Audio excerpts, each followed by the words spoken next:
Hello horror addicts, कैसे हैं आप सब। आप सबका मेरे चैनल लिव हॉरर पर फिर से स्वागत है। आज मैं आपके लिए फिर से एक नई कहानी लाई हूँ। अनुज जल्दी जल्दी रेलवे स्टेशन पहुंचा तो वहाँ सन्नाटा पसरा हुआ था। इंसान क्या कोई जानवर भी नहीं दिख रहा था वहाँ।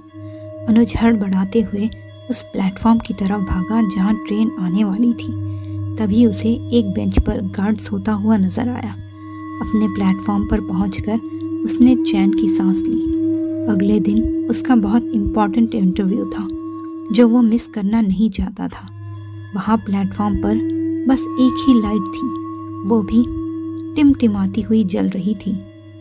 वहाँ दीवार पर एक पुरानी घड़ी लगी हुई थी। वहाँ के वातावरण में एक अजीब सा भारीपन था। अनुज की ट्रेन रात 11:30 बजे की थी। अभी 11 ही बज रहे थे तो अनुज बैग साइड में रखकर बेंच पर बैठकर आराम करने लगा। कुछ मिनट ही गुजरे होंगे, उस लाइट का टिमटिमाना बहुत तेज हो गया। हवा भी थम सी गई। फिर अचानक से बहुत ज़्यादा ठंड बढ़ गई। धम की आवाज़ से उसने आंखें खोली। देखा तो उसका बैग अपने आप ज़मीन पर गिरा हुआ था। अनुज की समझ में नहीं आया कि ये कैसे हुआ। उसने गर्दन घुमाकर इधर उधर देखा पर उसके अलावा वहाँ कोई नहीं था।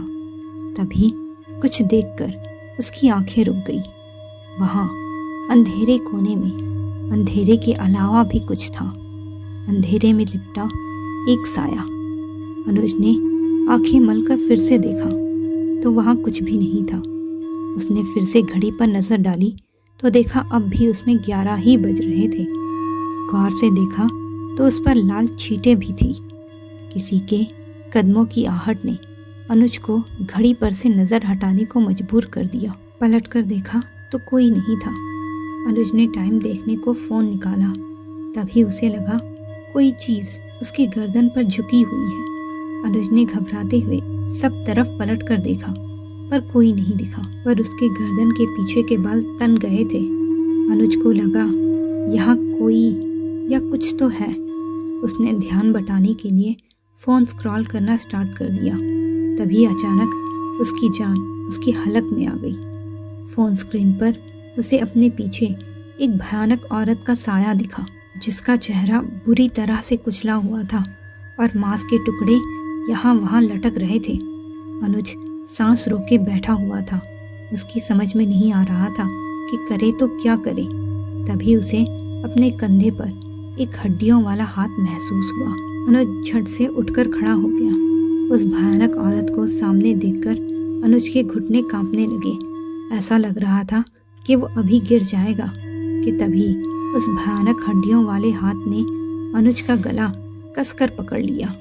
वो छुड़ाने की कोशिश करता रहा पर फिर उसके पैर ज़मीन पर से ऊपर उठने लगे। अनुज की सांसें अटक रही थी।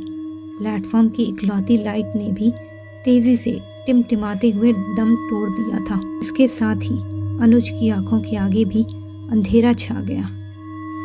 आती हुई ट्रेन की धड़धड़ाहट से अनुज होश में आया।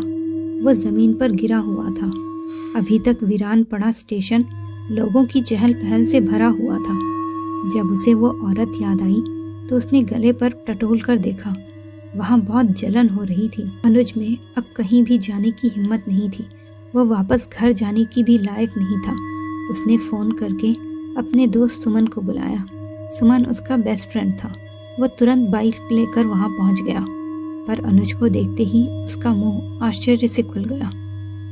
अनुज भाई, ये तेरे गले पर निशान कैसा? पहले यहाँ से चलो, बाद में बताता हूँ, अनुज ने कांपती हुई आवाज़ में कहा। बाइक पर जाते हुए जब अनुज की नज़र साइड मिरर पर पड़ी तो फिर से डर की एक सर्द लहर उसके पूरे बदन में दौड़ गई। तो मित्रों, कैसी लगी ये स्टोरी? अपनी राय कमेंट बॉक्स में ज़रूर दीजिएगा और ऐसे ही ढेर सारी हॉरर स्टोरीज़ के लिए मेरे चैनल लिव हॉरर को सब्सक्राइब करना बिल्कुल मत भूलिएगा। धन्यवाद।